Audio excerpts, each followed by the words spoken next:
입니다. 창세기입니다.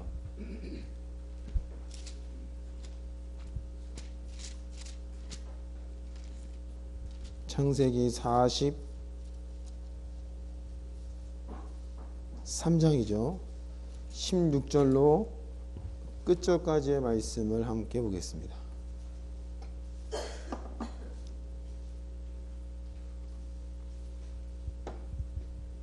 (43장) 16절로 끝절까지 같이 읽겠습니다. 시작.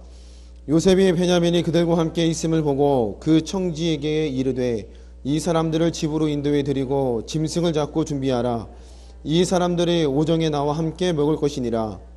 그 사람이 요셉의 명대로 하여 그 사람들을 요셉의 집으로 인도하니 그 사람들이 요셉의 집으로 인도되매 두려워하여 이르되 전일 우리 자루에 넣어 있던 돈의 일로 우리가 끌려 들으도다.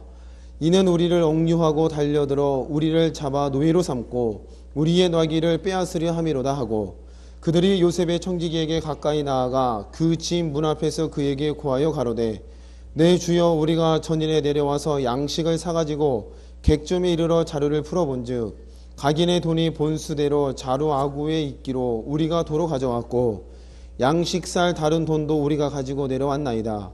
우리의 돈을 우리 자루에 넣은 자는 누구인지 우리가 알지 못하나이다. 그가 이르되 너희는 안심하라. 두려워 말라. 너희 하나님 너희 아버지의 하나님이 재물을 너희 자루에 넣어 너희에게 주신 것이니라. 너희 돈은 내가 이미 받았느니라 하고 그들을 요셉의 집으로 인도하고 물을 주어 발을 씻게 하며 그 나귀에게 먹이를 주더라.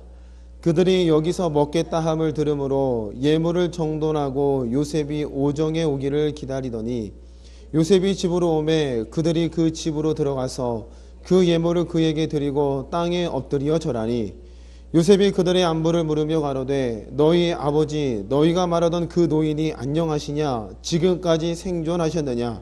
그들이 대답하되 주의 종 우리 아비가 평안하고 지금까지 생존하였나이다 하고 머리 숙여 절하더라. 요셉이 눈을 들어 자기 어머니의 아들 자기 동생 베냐민을 보고 가로되 너희가 내게 말하던 너희 작은 동생이냐? 그가 또 가로되 소자여 하나님이 내게 은혜 베푸시기를 원하노라. 요셉이 아우를 인하여 마음이 타는 듯하므로 급히 울 곳을 찾아 안방으로 들어가서 울고 얼굴을 씻고 나와서 그 정을 억제하고 음식을 차리라 하매 그들이 요셉에게 따로하고 그 형제들에게 따로하고 배식하는 애굽 사람에게도 따로하니 애굽 사람은 히브리 사람과 같이 먹으면 부정을 입음이었더라. 그들이 요셉의 앞에 앉되 그 장유의 차소대로 안 치운 바 되니 그들이 서로 이상히 여겼더라. 요셉이 자기 식물로 그들에게 주되 베냐민에게는 다른 사람보다 5배나 주매 그들이 마시며 요셉과 함께 즐거워하였더라. 아멘.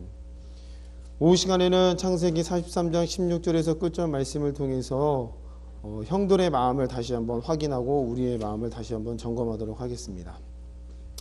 오늘 내용은 이제 형들이 베냐민을 데리고 요셉 앞에 드디어 도착했습니다. 그 도착했을 때에 벌어지는 일들, 돈이 두렵다 했더니 요셉의 말은 아버지의 하나님이 너희에게 준 것이다. 그래도 이들의 형들의 마음 가운데는 두려움이 있었죠.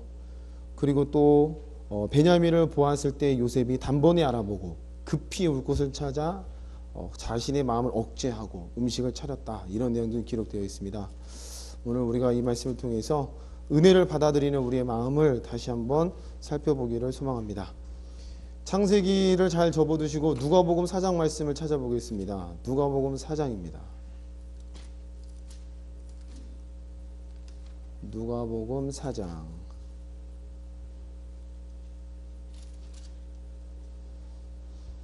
17절부터 읽겠습니다. 찾으셨나요? 누가복음 4장 17절.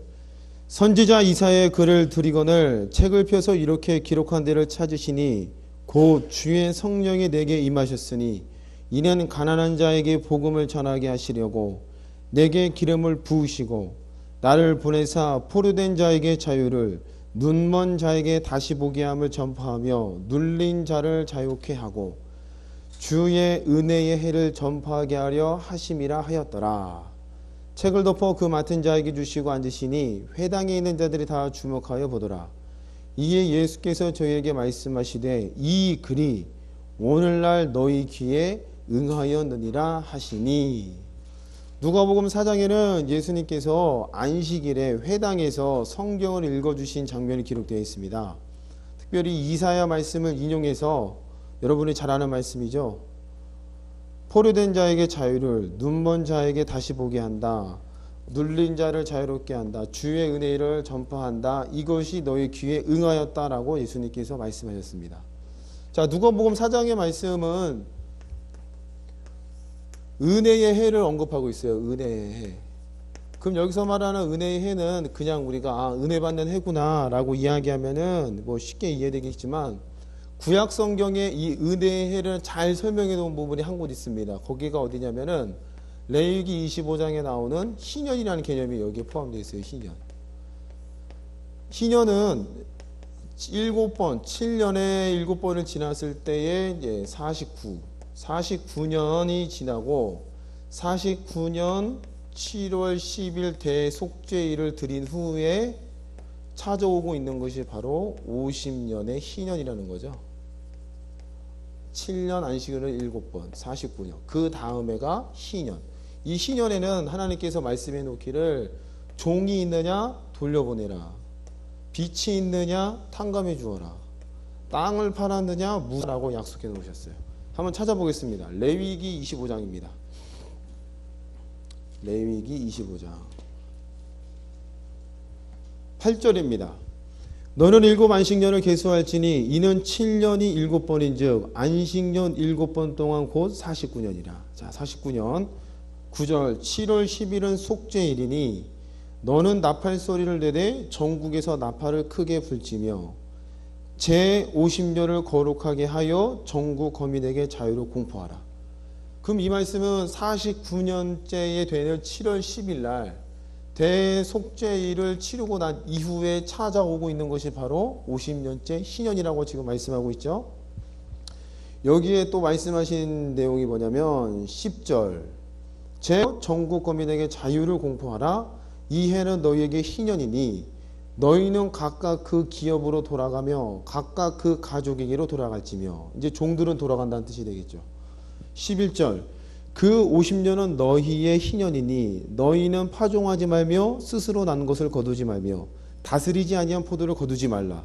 이는 희년이니 너희에게 거룩함이니라. 너희가 밭의 소산을 먹으리라. 13절 14절 내 이웃에게 팔든지 내 이웃의 손에서 사거든 너희는 서로 속이지 말라. 희년 후의 연수를 따라서 너는 이웃에게 살 것이요 그도 그 열매를 얻을 연수를 따라서 내게 팔 것인즉 이라고 했으니까 땅이라는 것을 하나님께서는 원래 지파에게 다 분할해 주셨잖아요. 그 토지는 하나님 거라고 말씀하셨죠. 내 것이다. 그래서 50년째가 되게 되면은 살다 보면 빚을 질 수가 있잖아요. 빚. 그 빚 때문에 땅을 팔아먹었어요. 그 땅을 팔아먹어도 50년째가 되면은 돌려보내라는 겁니다. 그럼 팔 때도 어떻게 파느냐? 만약에 한 평의 땅이 있다고 치면 이 한 평의 땅에서 10만 원의 소득을 볼 수 있다.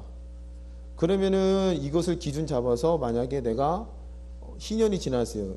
10년째의 땅을 팔아먹었어요. 그러면 희년 될 때까지 몇 년 남았어요? 그렇죠. 40년. 그러면 이 단가에다가 40년을 곱해서 땅값을 치러서 네가 팔아먹을 수 있다. 그리고 30년째가 됐어요. 30년. 희년이 이제 20년 남았겠죠? 그런데 20년째 또 사정이 안 좋아서 팔아먹었어요. 그럼 20년을 곱해서 이 값으로 네가 팔아먹을 수 있다. 그럼 49년째에도 팔아먹을 수가 있겠죠? 그렇죠? 그럼 49년째에도 팔아먹으면 1년 남았잖아요. 1년. 1년 남았을 때에 이 10만 원 곱하면 이제 10만 원을 주고 팔아먹을 수가 있어요. 이게 하나님께서 주신 땅값을 계산하는 법이라는 겁니다. 그런데 사람의 욕심이란 게 신년이 가까우면 가까울수록 땅값을 어떻게 하겠어요? 그죠? 안 팔 수도 있겠죠. 안 줄 수도 있겠고. 왜냐면 어차피 1년 뒤면은 제로가 돼버리니까. 만약에 이게 10만 원이니까 우스워서 그렇지 한 100억을 껐다고 그래요. 100억을 빌렸어요. 마지막 해에. 그래서 땅값을 계산했어요. 그러면 이 100억이 50년만 되면 뭐가 되는 거예요? 제로가 되는 거니까 빌려주는 사람도 마음이 어렵겠죠? 이해가 되시죠? 왜? 사람이 욕심이 있기 때문에. 그런데 성경대로라면은 하나님께서 주신 규례가 이러하니 이 말씀을 따라가야 맞겠죠? 이렇게 줄지라도 하나님께서는 복을 주실 거다. 이처럼 신년이라는 것은 모든 종과 눌린 자들, 빛이 있는 자들, 땅 파는 자들이 전부 다 회복되는 시기가 바로 이 희년, 70년, 49년 다음에 오고 있는 희년, 이 50년째가 이들에게는 은혜의 해라는 거죠. 은혜의 해. 이해가 되셨죠? 근데 주님께서 이 은혜의 해를 말씀하시면서 오늘날 이게 너희의 귀에 응하였다라고 했으니까 예수 그리스도가 오므를 통해서 이 희년의 일들이 어떤 빚을 지건 어떤 억울한 일이 있든지 간에 이 은혜의 해가 예수 믿는 자들에게는 응답됐다, 이루어진다는 뜻이 되겠죠. 아멘. 그럼 저와 여러분들이 예수를 믿는다는 그 말은 바로 이 은혜의 해 가운데 이미 들어가 있다는 뜻이라는 거죠. 그런데 재밌는 사실은 분명히 하나님께서 이렇게 해놨어요. 그리고 7년째에 7년의 안식일을 해놨어요. 안식년이죠.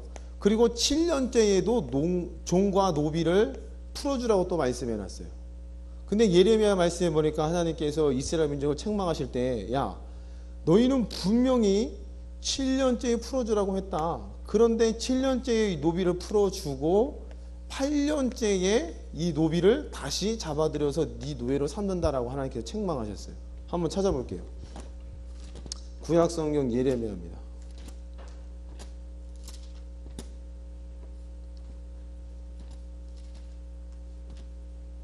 예레미야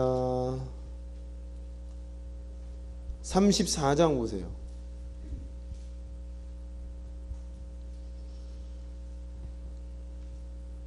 34장 8절부터 보겠습니다. 찾으셨어요?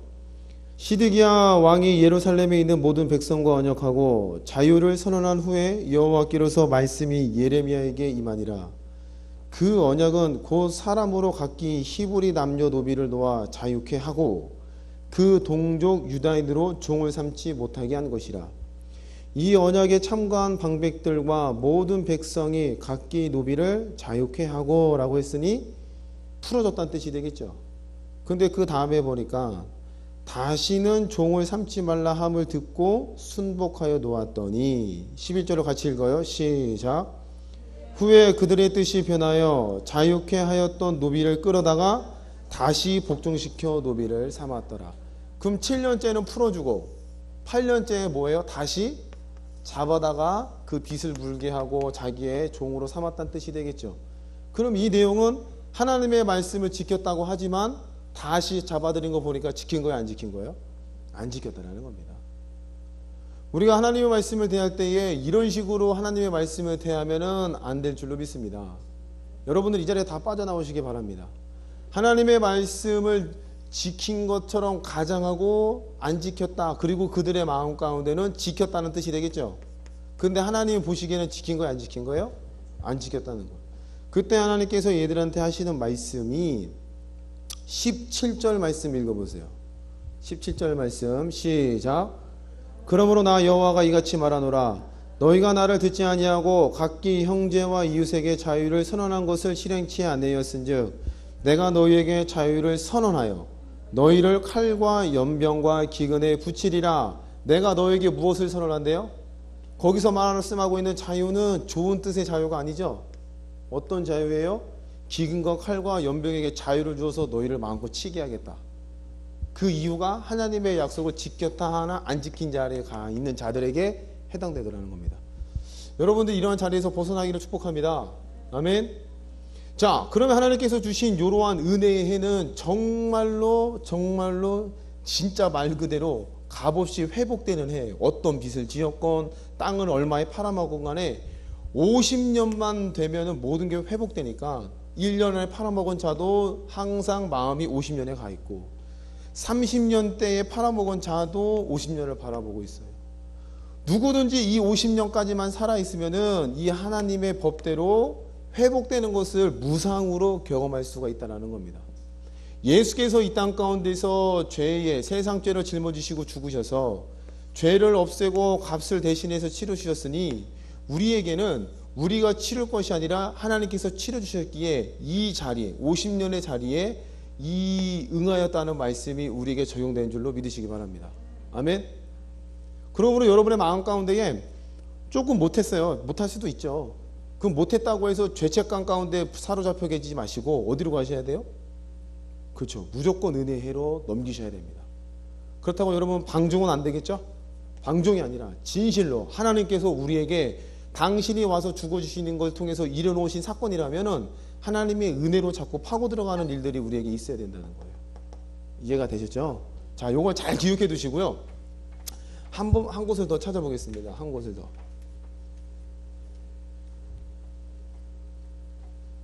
이걸 잘 기억해 두시고 누가복음을 찾겠습니다. 누가복음 20장 23장인가요? 거기 가보면은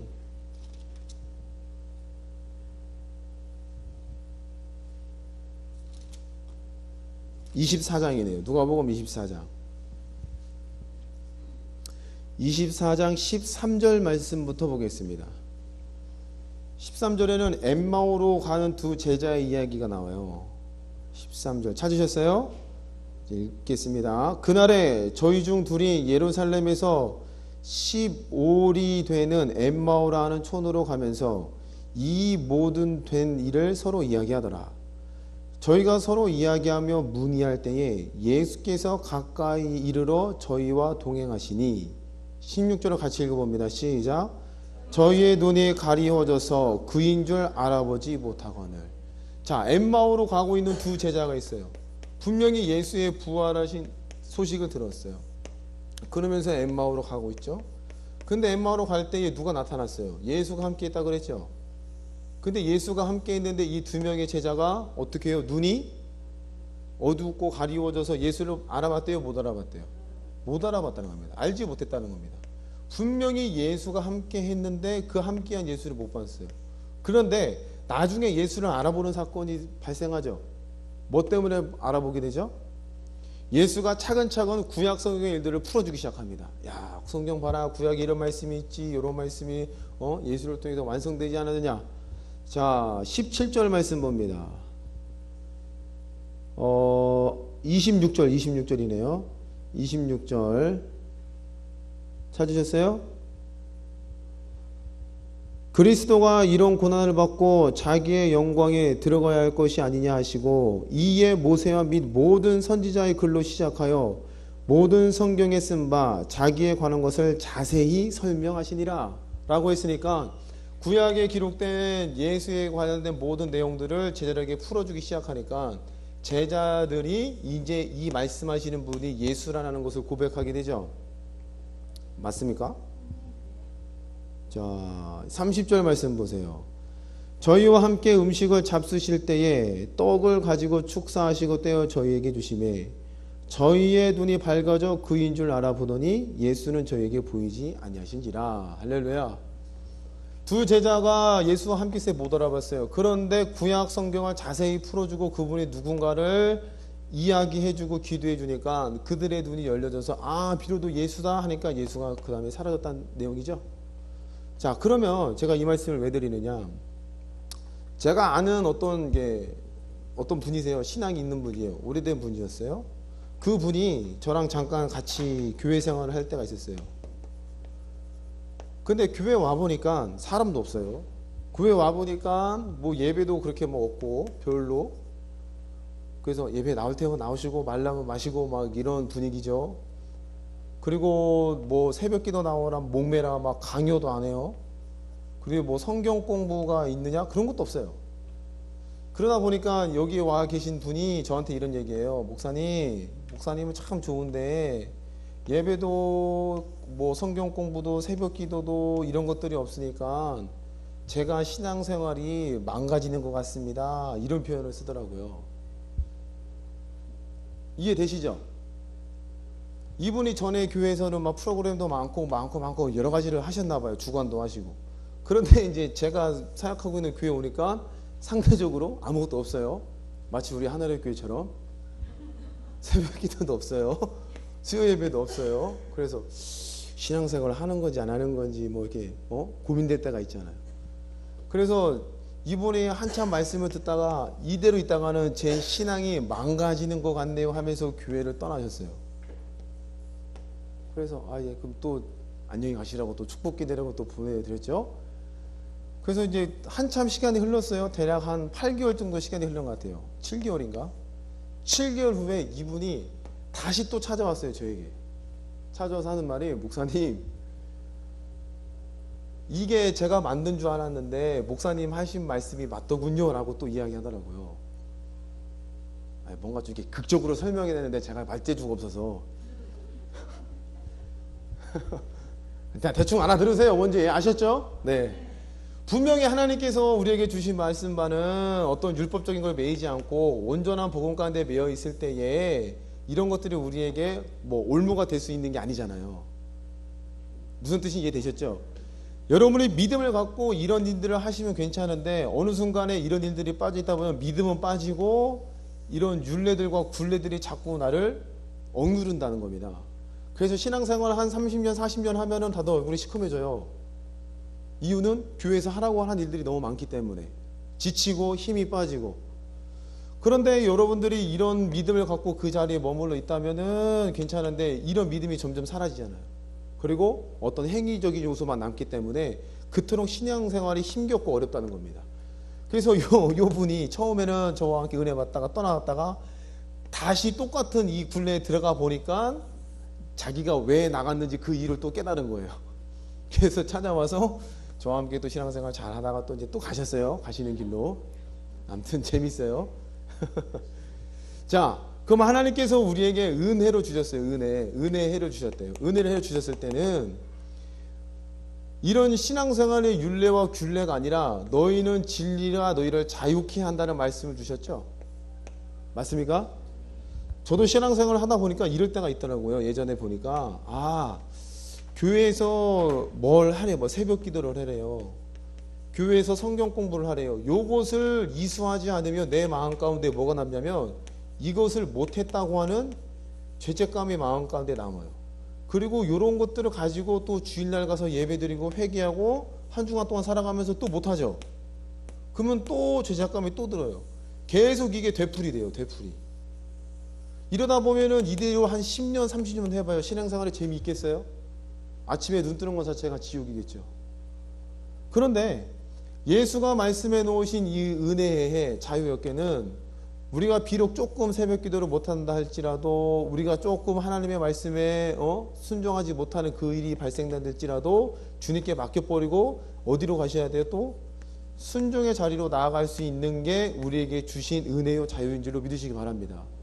그렇다고 방종은 아니에요. 네, 방종은 절대로 하시면 안 됩니다. 이 은혜를 깨달으면 방종하라고 해도 안 해요.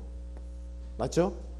은혜를 알면 알수록 될 수 있으면 이 말씀을 지키는 쪽으로 이렇게 달려가려고 그러지 내 욕심 쪽으로 써먹으려고 치우치지 않는다는 겁니다. 근데 우리가 신앙생활 대개 보면은 이렇게 너무 은혜의 해가 아니라 죄책감과 어려움 가운데 자꾸 끌고 간다는 그런 신앙생활이 많이 한다는 거죠. 자, 오늘 본문 말씀에 보면 이제 지금까지 설명한 것을 가지고 이제 형들의 마음을 가만히 지켜보세요. 요셉의 형들이 베냐민을 데리고 요셉 앞에 나타났어요. 이 형들은 요셉이 죽었어요? 살았어요? 진짜로? 다시 물을게요. 형들 입장에서 요셉은 죽었어요? 살았어요? 살았죠. 왜요? 팔아먹었잖아. 아버지 야곱은 죽었어요? 살았어요? 그죠? 죽었다고 볼 수밖에 없죠. 왜? 형들이 다 꾸몄으니까. 그런데 형들은 살았던 거예요. 어딘지는 모르지만 어딘가에 팔려서 분명히 얘가 살아있다는 생각을 다 갖고 있어요. 이해가 되셨어요? 그러면 오늘 이야기를 가만히 보니까 이 형들이 전에 지불해야 할 때는 값의 2배를 자루에 넣어서 가져왔죠. 그것을 가져왔을 때 요셉이 뭐라 그랬어요? 이것은 하나님께서 너희에게 준 거라는 겁니다. 그런데 하나님께서 은혜로 줬다 하지만 형들의 마음 가운데는 이게 뭐예요? 불안해요. 찜찜해요. 야, 이게 제가 마치 여러분들에게 질문할 때 어떤 복선을 깔고 막 질문하처럼 걸려들기를 바라는 마음으로 그죠? 이런 게 아닌가 싶어서 막 의심하고 2번 생각하고 3번 생각하고 그래도 또 틀리고. 그런데 요셉의 입장에서는 누구예요? 형들이에요. 골육지친 형들. 그 형들을 또 기가 막히게 그 순서대로 막 서열대로 다 해놨잖아요. 그리고 베냐민은 요셉은 처음 보는 거죠. 베냐민을 한눈에 알아봤죠. 알아보고 눈물 막 터지잖아요. 아, 저게 내 동생이구나. 그럼 요셉 입장에서는 형이요 동생이요 자기의 가족이란 말이에요. 그럼 그 가족에게 너희가 내 양식을 꼬갔으니 받아야겠다 말이 돼야 안 돼요? 안 되죠. 그럼 형들의 입장에서는 비록 이 앞에 서 있는 사람이 애굽의 총리라는 높은 신분이었지만 형들의 눈에는 가리워서 안 보이는 거죠. 이해가 되세요? 이 사람을 볼 때 그냥 애굽의 총리요, 우리를 벌할 사람이요, 두려운 사람으로만 보이지 꿈에도 이가 우리의 살아있는 동생이구나, 우리가 팔아먹은 동생이구나. 왜 생각지도 못한 곡식값을 또 하나님이 주셨다라고 우리에게 이야기하면서 호의를 베풀까, 이런 생각은 못하고 두렵고 무섭고 어떻게 해코지 당할까봐 걱정하는 마음으로 가득 차 있었다는 겁니다. 이해가 되세요? 가려져 있어서 못 본 거죠. 가려져서. 근데 요셉은 기가 막히게 형들을 알아봤다는 거예요. 아까 엠마오 2 제자 가운데서도 예수가 분명히 옆에 있었지만 봤어요? 못 봤어요? 못 봤어요. 가려져 있었다는 겁니다. 은혜가 가려지니까 예수가 모르고 비로소 말씀을 예수께서 설명해 주시니까 아, 이분이 예수라구나 딱 깨닫다는 거죠. 가리워질 때는 은혜를 받고 있지만 그게 은혜인 줄도 몰라요. 오히려 무서움과 두려움이 된다는 겁니다. 아까 금방 우리 같이 신앙생활 하신 분 이야기를 잠깐 해드렸죠. 그분에게 완전한 자유와 복음을 알려드렸어요. 그러면 이 복음의 자유, 이것을 그냥 그대로 받아들이는 게 맞잖아요. 그분의 입에서 목사님, 이렇게 신앙생활하면 신앙생활이 망가질 것 같아요. 제 신앙이 무너지는 것 같습니다. 뭐 성경 공부도 안 하고 이것도 안 하고 이것도 안 하니까 제 신앙생활을 헛하는 것 같아요. 엉뚱한 길로 가는 것 같습니다 라고 해서 교회를 떠났어요. 그런데 결국 떠나보니까 어때요? 다시 돌아오죠. 이해가 되셨어요? 그러면 그때 제가 이때는 바른말 안 해주고 돌아왔을 때 바른말 해줬나요? 아니잖아요. 한결같이 똑같은 생명의 복음을 그때도 지금도 계속 전하고 있다는 겁니다. 그런데 신기하게도 받아들이는 자에게 어느 때는 이게 눈이 가려져서 은혜로 못 받아들이고 어느 때는 이게 열려서 아, 그게 은혜군요 또 받아들인다는 거죠. 오늘 저와 여러분들에게는 가리워지지 않기를 축복합니다. 은혜의 해, 예수가 이루신 복음에 완성된 그 일이 내 마음 가운데에 정말로 가림없이 있는 그대로 내게 들려지고 내가 그 있는 그대로 믿음으로 받아들여서 하나님께서 주고 계신 놀라운 복들을 마음껏 누리게 되기를 소망합니다. 아멘. 여러분들에게는 가려지시면 절대로 안 돼요. 복음이 가리워지는 자들에게는 누구에게 가려진다 그랬어요? 고린도 후서에 뭐라 그랬어요? 복음의 광채가 가리워지는 누구에게? 망하는 자들에게. 여러분들에게 가리워지지 않기를 축복합니다. 명료하고 똑똑하게 보여서 내가 이 가운데서 마음껏 누리고 다른 사람들에게도 자신 있게 이 안으로 들어오라고 이야기할 수 있는 수준까지 여러분이 올라가셔야 돼요. 할렐루야. 그래야 나도 여기서 왔다 갔다 내 신앙생활이 이상한 것 같아, 망가지는 것 같아, 이런 분들 한 분도 없으시죠? 네, 여기에 남아 계신 분들 우리 다 편안하신 거 보니까 괜찮은 것 같아요. 왔다 갔다 하면서 나도 모르고 나도 헷갈리는 자에게 나 안 보고 오라고 그러나? 그러면 능력이 없죠. 여러분들의 마음 가운데 이런 확실한 복음, 가리워지지 않는 하나님의 복음이 그대로 내게 왔다. 하나님께서 내게 복음을 그대로 주셨다는 그 말은 나를 성전 삼고 와 계시기 때문에 가능하잖아요. 할렐루야. 나를 성전 삼고 거처를 나를 삼으셨다는 거예요. 예수님께서 처소를 예비하러 가신다고 했잖아요. 처소. 이 처소는 하늘나라 처소가 아니라 내 속에 하나님께서 머무실 처소를 예비하러 가시는 줄로 믿으시기 바랍니다. 그럼 예수님께서 이 처소를 예비하는 장소가 또 어디예요? 십자가네요. 십자가. 왜? 죄가 있는 우리들에게는 처소 삼고 함께 할 수가 없기 때문에. 그럼 십자가를 죽어서 모든 죄악 값을 떨어버리시고 우리가 하나님의 성전 될 만한 준비가 되어서 하나님께서 성령으로 우리와 함께 하셨다. 처소를 내게 임하셨다. 아버지와 아들과 성령도 나와 함께 한다. 그러면 복음이 가리워진 거예요? 밝혀진 거예요? 밝혀진 자이잖아요. 바로 여러분들이라는 거죠. 할렐루야. 그럼 여러분들의 마음 가운데는 하나님의 말씀이 들어가 계시니까 이 말씀은 또 요한복음에 보니까 뭐라고 해놨어요? 빛이라고 해놨죠. 빛. 맞나요? 태초에 말씀이 계시니라 그 말씀은 곧 하나님이라 그 말씀 안에 생명이 있으니 그 말씀은 곧 빛이라. 할렐루야. 그럼 여러분들이 가는 그곳마다 뭐가 비춰야 돼요? 그렇죠. 할렐루야. 어디 깜깜한 곳에 간다 할지라도 귀신들이 득실거리는 데 간다 할지라도 여러분이 가면은 그냥 물러가셔야 돼요. 아멘.